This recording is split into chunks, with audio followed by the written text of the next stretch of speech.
Buenas tardes, el día de hoy vamos a hablar sobre el taller de formación docente. Los ponentes que nos acompañan el día de hoy son Juan David Blandón, Mónica Velázquez y Martín Pinilla, y para finalizar, Giovanna María Granados.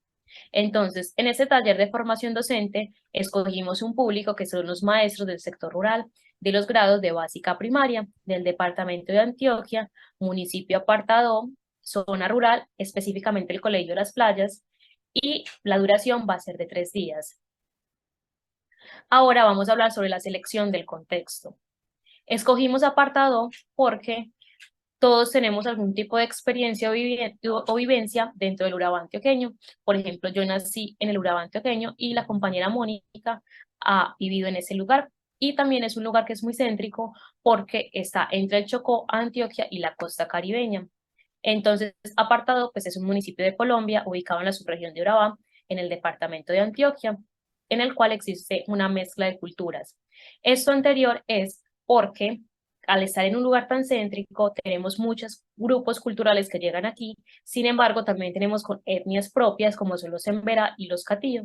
Por lo anterior, cuenta con una gran cantidad de personas dentro de la zona rural, contando así con 22.549 personas ubicadas en el área rural y teniendo entre estas un 82,9% de su población que es analfabeta. Por lo anterior, este proyecto va dirigido para los profesores del área rural de la zona del Urabá antioqueño, específicamente apartado que enseñan en la básica primaria y que el cual tiene como objetivo la profundización de las pruebas objetivas en el contexto desde la perspectiva del tacto pedagógico. Ahora vamos a hablar sobre las pruebas diagnósticas o el diagnóstico que se le van a hacer a los profesores para iniciar. Dentro de estas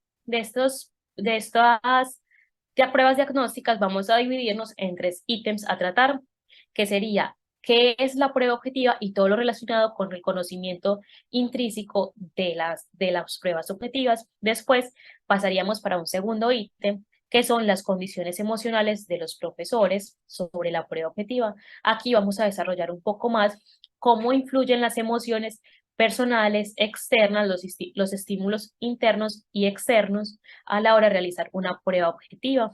Y para finalizar, ya tendríamos la percepción de las pruebas objetivas, en el cual el docente va a analizar o va a dar su opinión respondiendo unas preguntas sobre lo mismo, sobre su parte interna desde su labor docente, cómo la vive y cómo la piensa.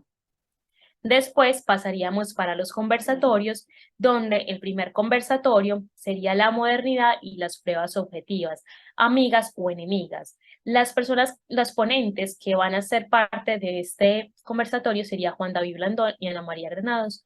En este conversatorio hablaríamos sobre hasta qué punto la tecnología influye en el abandono de las pruebas objetivas o cómo las puede beneficiar, debido a que actualmente pasamos por una gran problemática y es, se han satanizado a tal punto las pruebas objetivas que se cree que hacerlas no influyen en el conocimiento del sujeto. Sin embargo, no es tan cierto porque hay conocimientos que sí deben ser globales y deben ser internacionales, como viene a ser, por ejemplo, la inteligencia aeroespacial o espacial, en la cual las personas deben saber dónde está el sur, el este o el oeste, y actualmente hay una gran población del mundo que no está interesado en este tipo de cosas porque ya tiene un celular a la mano, lo cual le da la ubicación. La segunda, la segunda conversatorio sería prueba objetiva, constructivista o conductista. Como pueden ver en la imagen, dice, para una selección justa, todo el mundo va a tomar el mismo examen. Por favor, trepen el árbol. Dentro de los animales que hay, vemos un pescado, una foca, un perro, un elefante, un chimpancé y un pingüino. Obviamente para todos va a ser exageradamente complicado subir el árbol, porque cada uno tiene un saber específico que no tiene que ser siempre igual, pero se pueden complementar. Entonces, ¿hasta qué punto la complementación es importante en las pruebas objetivas y cómo todo el sujeto se puede asociar en una forma masiva, en una forma grupal, para aprender sobre un tema en específico y cómo ese tema específico construye o deconstruye un saber?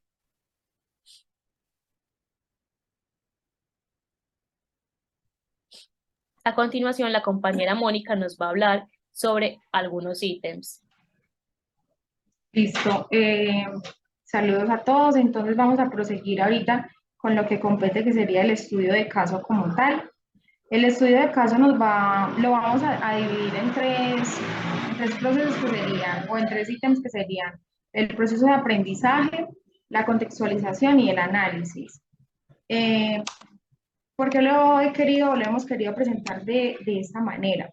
Precisamente porque puede optimizar y ayudar en el desarrollo, porque vamos a necesitar que en ese primer escenario ellos puedan entender un poco más o profundizar, valga la redundancia, en el conocimiento de la prueba objetiva, o sea, cuáles son las funciones, los tipos, todo lo que tiene que ver con esa prueba, con ese tipo de prueba. Entonces allí va a haber un proceso primero o un acercamiento desde el aprendizaje, de lo que requerimos que ellos ya tengan como una base para ahora sí poder pasar a la contextualización, que es el caso como tal, ¿cierto?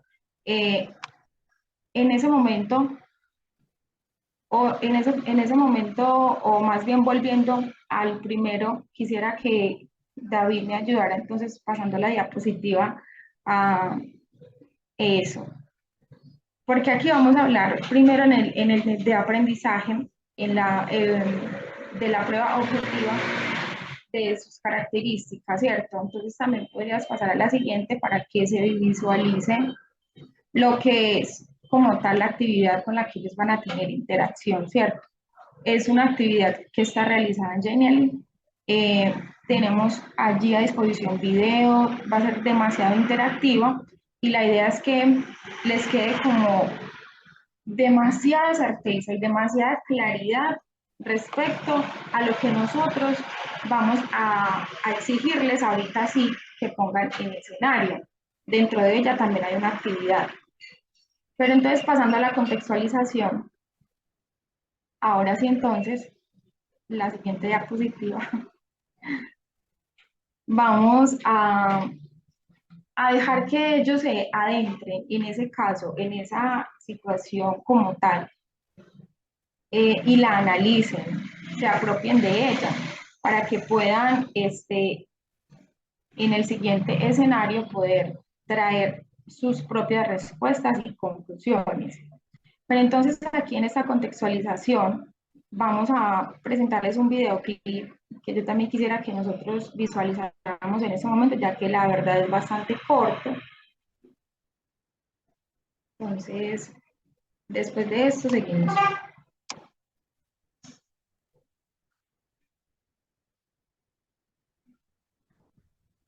El otro aviso es que a finales de mes participaremos en la prueba de evaluación del vicepresidente.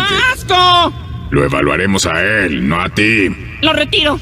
La prueba es parte de la ley. Ningún niño se queda solo del gobierno federal. Será un día satisfactorio afilando lápices sin retirar los ojos de su examen. Ya basta de mentiras, Seymour. Sus calificaciones en esta prueba determinarán cuánto dinero recibirá este reclusorio en años venideros. Así que pasaremos cada momento de las siguientes 2 semanas introduciendo las preguntas y respuestas en sus cerebros reblandecidos. Tímido es agregario, lo que pacífico es delicazo. Especial de hoy, sopa de alfabeto. Perplejo igual a sorprendido. Bien, niños, las respuestas de la prueba caen en 12 patrones básicos. Ahora, sé que algunos de ustedes están padeciendo ansiedad por esta prueba. Les daré un consejo útil. Quiero que imaginen que cada pregunta es un pollito. Si contestan mal, el pollito muere. Cállense, de todos modos van a morir. La prueba comenzará en 5, 4, 3... No puede ser, debimos comenzar hace 4 minutos. ¡Ahora, ahora, ahora, ahora, ahora!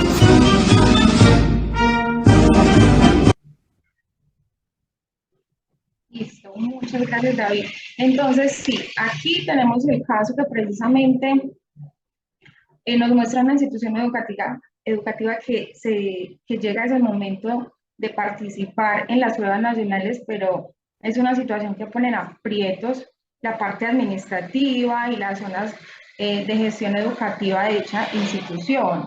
Entonces, al garantizarse obviamente un beneficio económico al obtener cierto puntaje, las razones de peso serían esas para venir a ejercer presión sobre los estudiantes durante 2 semanas consecutivas, con tal de forzarles a obtener esos resultados que tanto requieren o se necesitan, ¿cierto? Entonces, obviamente no se visualiza allí enseñanza y aprendizaje, sino más que todo memorización en la supuesta preparación que les hacen.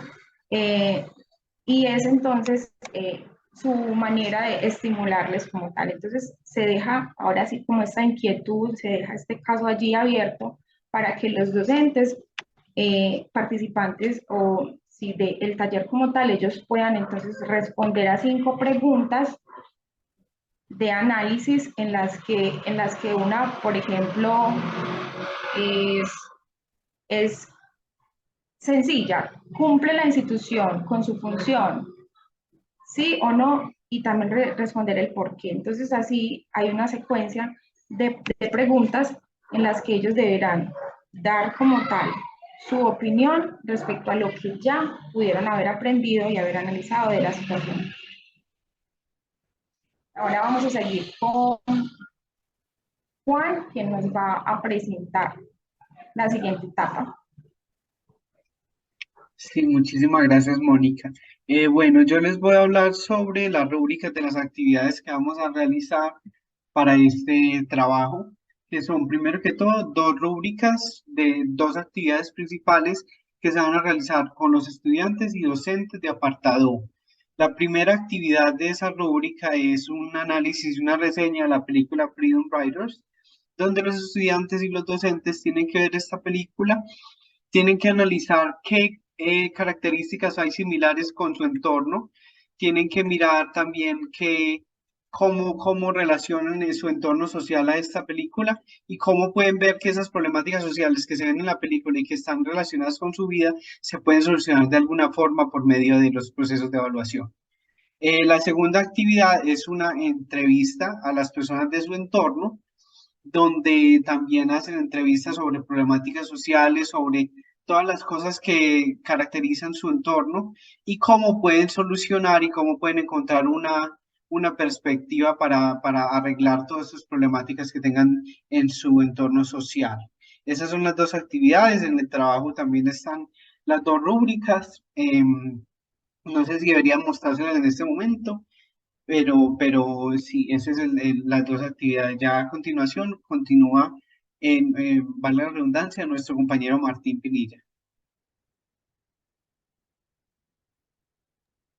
Buenas compañeros. Sí, a continuación vamos a hablar sobre lo que es el panel de debate, pero antes de comenzar con la discusión de los debates como técnica de enseñanza y aprendizaje, es menester desarrollar los conceptos de lo que es la didáctica, evaluación, la praxis docente y por último, pero no menos importante, lo que es la prueba objetiva, los cuales forman parte de la presente investigación que estamos desarrollando.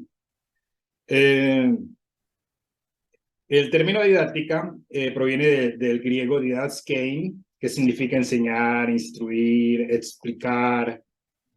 Y es así como se concibe la didáctica, como una ciencia que evoca el estudio de la enseñanza orientada al aprendizaje. Muchos autores señalan que la didáctica, por su parte, se debe dimensionar como una disciplina que integra las ciencias de la educación. Como segundo, se realiza una diferencia entre la didáctica tradicional y la didáctica moderna, con la cual no voy a entrar a profundidad, pues, porque lo importante es llegar al tema de debate. Por otra parte, podemos definir que la praxis docente comprende un conjunto de herramientas y técnicas empleadas por el personal académico que configuran la didáctica y estas facilitan el proceso de enseñanza y aprendizaje, perdón. Y por último, que son las pruebas objetivas, que entendemos que son propuestas de evaluación que se construyen a partir de un conjunto de preguntas claras y precisas que demandan del estudiante una respuesta limitada o una elección entre una serie de alternativas. Bueno, el debate está planteado en 3 etapas. Gracias, compañero. Las cuales son, la primera etapa es análisis de la situación, la segunda, establecimiento de objetivos, y la tercera, definición y evaluación de la actividad de debate, perdón. Entonces, en la primera etapa, se debe revisar las experiencias de debates previas que han tenido los docentes, con el fin de identificar ciertos patrones de comportamiento en el educando o los estudiantes. Esto con el objetivo de mejorar como el rendimiento. El segundo, que es el establecimiento de objetivo, eso está ligado a fomentar la capacidad de investigación, el trabajo colaborativo entre los docentes, la construcción de un pensamiento crítico sobre la base de antecedentes de objetivos que ya tengan planteado en la institución. Y por último, definición y evaluación de las actividades de debate. El objetivo de este instrumento es pues, que nos permita evaluar el saber hacer, los procedimientos, pues que serían los procedimientos, el saber ser, que va relacionado con las actitudes. A través de la observación se focalizan elementos tales como la cantidad y calidad de información recopilada, y teniendo pues estos tres etapas, pues vamos a lo que es la metodología, ¿cierto? En el marco metodológico del estudio involucra una serie de actividades relacionadas con el diseño, implementación y retroalimentación de actividades de debate, así como la elaboración de productos para su implementación en nuevos escenarios. Estas principalmente son llevadas a cabo sobre la base de 3 etapas: marco general y elementos centrales de la actividad, una experiencia piloto, la cual nos servirá de retroalimentación y para el desarrollo o elaboración de nuestros productos finales. Bueno, como primera etapa se establece el marco general sobre la base de un conjunto de elementos claves, desde los cuales se desarrolla el debate. Uno de los aspectos importantes a tener en cuenta es la asignación de los tiempos, ¿cierto? En este sentido, la limitación de los tiempos será asignado como para estimular que los docentes busquen como temas concretos, no extenderse mucho y ser como más claros de la idea que quieren plantear. En la segunda etapa, en la elaboración de instrumentos, pues un borrador para desarrollar la experiencia piloto o un predebate. Y para todo esto se seleccionó un profesor o una profesora para que desarrolle una actividad con sus estudiantes para, con esa información, tener como una base sobre la eficacia, las falencias de las pruebas objetivas. Bueno, para este caso, se propuso una mesa redonda y el tema a debatir sería la importancia de la prueba objetiva. El profesor responsable o encargado pues de dirigir esta actividad es el docente David Blandón, quien dirigirá y evaluará la actividad. La metodología comprende una primera ronda de exposición individual de cada uno de los docentes, donde se exige a cada docente destinar tiempo para investigar sobre las controversias planteadas, para así elaborar un argumento coherente sobre pues, lo que son las pruebas objetivas, y así sustentar su punto de vista, si desea que le corresponda defender o estar en contra de lo que son las pruebas objetivas. Eso sería el primer debate.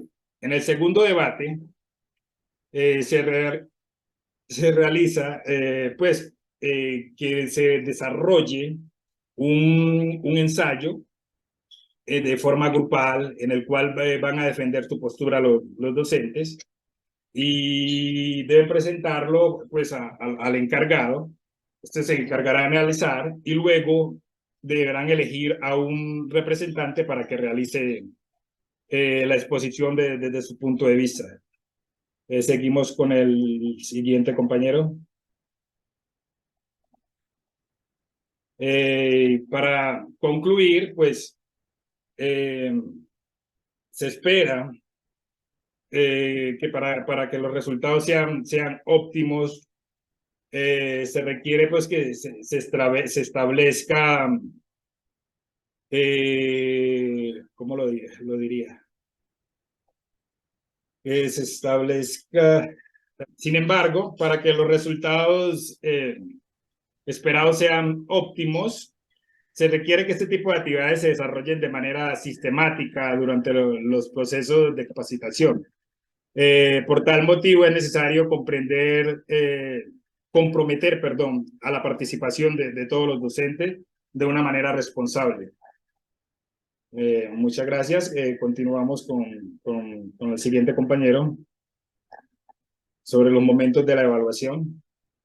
Listo, entonces respecto a los momentos de evaluación, igual gracias a ti por la exposición que hiciste de las actividades y debates. Bueno, ahorita respecto a los momentos, precisamente debido a que hubo ya un proceso bastante extenso que pues como ya se había mencionado inicialmente duró 3 días, este se va a realizar después, al finalizar la última jornada, la última actividad como tal, los debates y la presentación de ese producto final.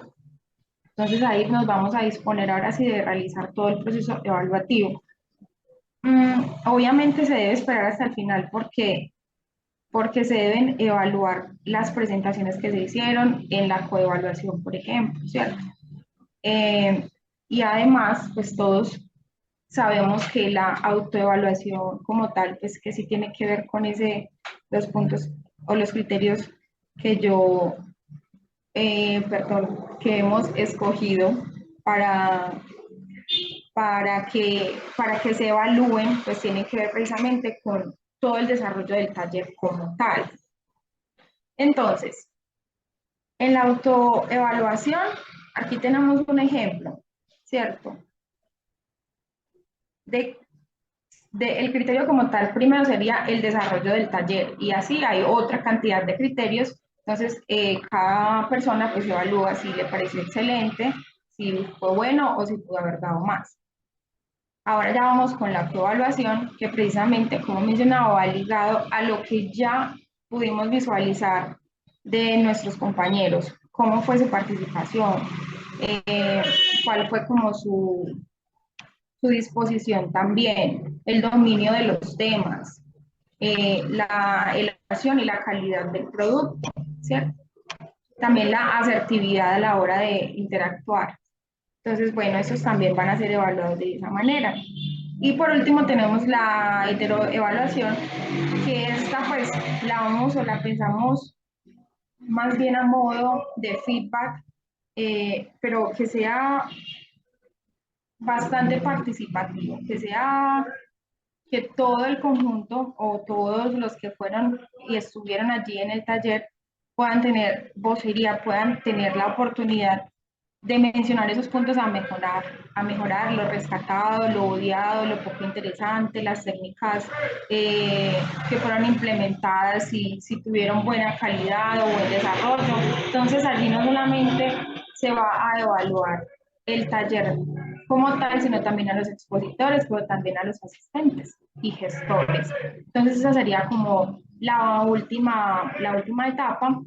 Y bueno, no sé si algún compañero tiene algo más o quiere mencionar algo respecto a la importancia, porque si consideramos que es una herramienta, este taller puede ser una herramienta bastante significativa en el momento de enseñanza-aprendizaje para los docentes, porque en la zona como tal, ya que la conozco y uno sabe que hay carencia de tantas cosas, incluso pues de internet, hay carencia de acceso a demasiado de recursos, entonces puede esto generar un despertar, puede esto también ubicar a los docentes como en un proceso también de autorreflexión, en un proceso también de saber distinguir o reconocer o acercarse un poquito más a ese tipo de herramientas que también existen y que de pronto no han sido capacitados respecto a ellas y que son bastante funcionales para la evaluación educativa. No sé si alguien más quisiera añadir algo.